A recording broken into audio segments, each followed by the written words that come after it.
we are gathering, different opinions around here about what brings people here to this conference, the Sibos 2025. Well, thank you for having me, first of all. It's a pleasure to be on your channel. I'm here. This is my first time at Sibos, actually. So I'm super excited to be here, and I'm here to be at a panel. I'm speaking about the return on investment on generative AI investments. So what are we seeing in terms of value that emerging technologies like generative AI and agentic AI are bringing in terms of real value for businesses? So I just finished my panel, so I'm fresh out of a lot of exciting conversations. Congratulations with this.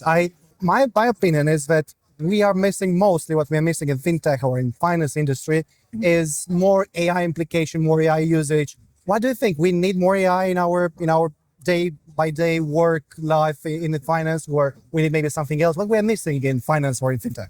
Well, I think that AI is a little bit like the internet in the early 2000s, right? You had a lot of people coming to you and saying, you have to start having a website, otherwise you're going to become irrelevant. Nobody was asking back then the questions, what is the ROI of investing on a website? Everybody was saying you have to have it, otherwise you're going to become irrelevant. And I think that we're seeing the same inflection point with AI right now, where it's not just a tool anymore.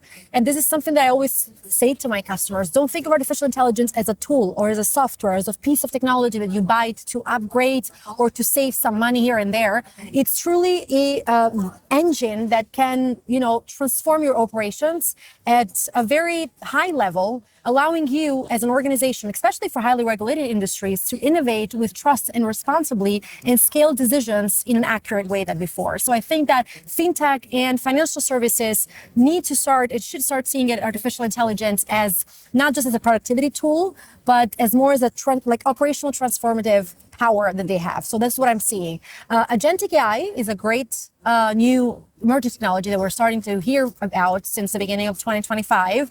We're starting to entering a new era of artificial intelligence. We talked about generative AI until last year. So artificial systems, digital systems that are able to generate things, whether it's image, code, text. Now we're entering a phase where these systems combined with other tools are able to take actions.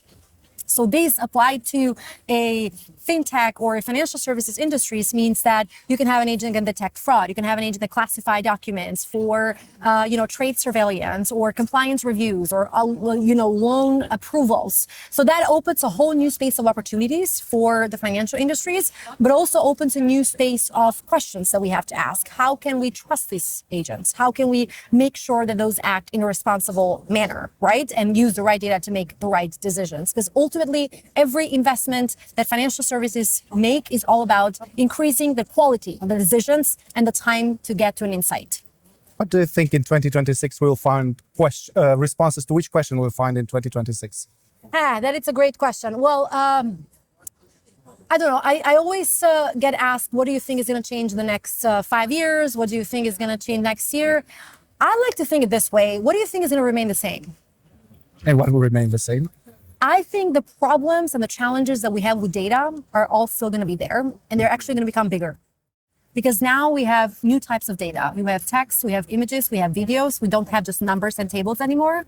And so I think the data management, data governance topic is going to become even more critical for financial services industry, for highly regulated industries. So before taking any step in implementing AI, in innovating, in building the latest, coolest chatbot, make sure that you have your data ready and you have your data infrastructure in place, because otherwise you're going to find roadblocks after when it comes to governance, when it comes to traceability, to explainability, and ultimately building trust in this system. So to me, those are the new challenges that we're facing ahead that we still have today, but they're still going to be even more important from 2026 and beyond as we invest in quantum, as we invest in agents and all new emerging technologies. I will ask you one last question. Yes, it's a very prompt one.